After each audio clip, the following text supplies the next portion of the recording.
As you can remember, on the 13th of August, a whole mob of about 40 people rocked up at my site, and they demanded money that I said I don't owe. I don't know these people. And of course, the cameras were here, recorded everything, and claimed that I owe them money, and they never said the amount of money, of course, and they never showed the contracts, and they never showed this and never showed that. Anyway, so I've taken the leader of this mob for hire to court, and I said I want the interim protection order. I don't want these guys to ever come to my site again, which I would think is a quite logical thing. I mean, they came here without an appointment, entered private property, forced themselves into my house, took my cell phone by force, went onto my banking apps, harassed and manhandled my people, my children, forced my kids to take the videos off that they've recorded them, forced my sales manager with violence to take the videos off that they've recorded, and then told me that they're going to kill my sons if I don't give them 2 cars. I refuse. And then they took the 1 car that belongs to the bank, and all for the show and everything. And then what happened is that they took this car, and we brought a spoliation application where we said, no, you got to bring this car back. You can't take the car.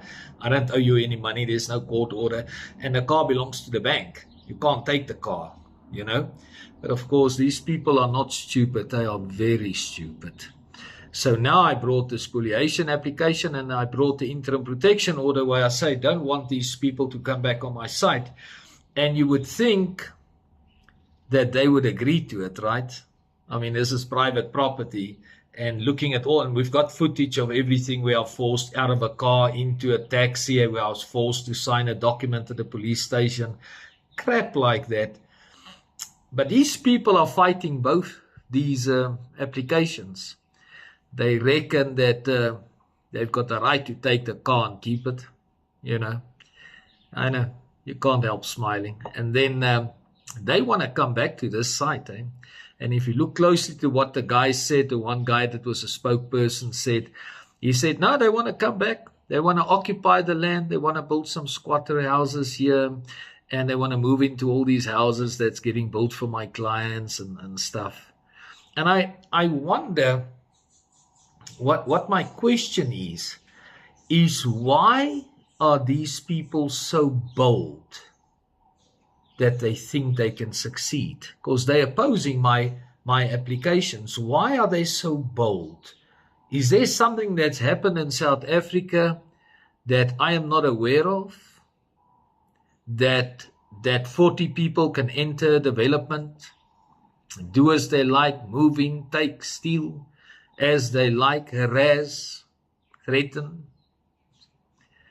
Has something happened in South Africa that's made these kind of people so bold that they can do that? I don't know, I'm worried about this. This should just be a black and white issue, right? You cannot take a car without a court order. You cannot take a car that belongs to the bank without a court order. That's for sure. And a person, you've got no judgment by the court that says I or my company owe you any money. Nothing. There's not even an application. You have not proven the existence of a stokvel like you claimed. This is 6 months now. We've asked for it 10 times already. No existence. We went to the Stokvel Association of South Africa. You're not registered. There's no constitution. There's no money. There's no members. There's nothing. And then to also fight the interim protection order. And I wonder, why would you fight that? For me, it would be an easy thing. No, I'll never go there again. Don't worry about it. Thank you. Issue the interim protection order. But now it's costing me over 150,000 Rand already in legal fees to prohibit these people from entering my development again. Remember, they don't own any properties here. There's no debt proven that I owe them any money. Nothing. The car as well. They've taken a car. I'm keeping up with the payments and everything because I want my company to have a clean name. But they're fighting it. They don't want to give this car back. So I'm just wondering, is there something happening in South Africa in the legal system that I'm not aware of? My attorneys are not aware of, that these people has become so bold to think that they stand a chance in court. I can't see it, but yet they're doing it. So I would like to get the public's opinion on this. Please talk to me. It's Friday the 13th of